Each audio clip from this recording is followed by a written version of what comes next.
రాధాదేవి ఒక పని మనిషిలా ద్వారక వెళ్ళిందని మీకు తెలుసా? రాధాకృష్ణులు విడిపోయిన తర్వాత కనీసం ఒక్కసారైనా కృష్ణుని చూడాలన్న కోరికతో రాధాదేవి పని మనిషిలా వేషం వేసుకుని ద్వారకా వెళ్తుంది. ఎన్నాళ్ళైనా శ్రీకృష్ణుని చూసే అవకాశం దొరకకపోవడంతో రాధాదేవి ద్వారకను వదిలి వెళ్లాలని నిర్ణయించుకుని అర్ధరాత్రి సమయంలో అక్కడి నుండి బయలుదేరింది.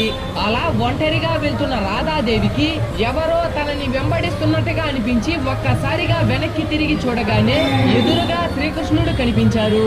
దాంతో రాధాదేవిలో ఒకవైపు కృష్ణుణ్ణి చూస్తున్నానన్న ఆనందం, మరోవైపు కృష్ణుణ్ణి ఇంకెప్పుడు చూడలేనన్న ఆవేదన మొదలయ్యింది.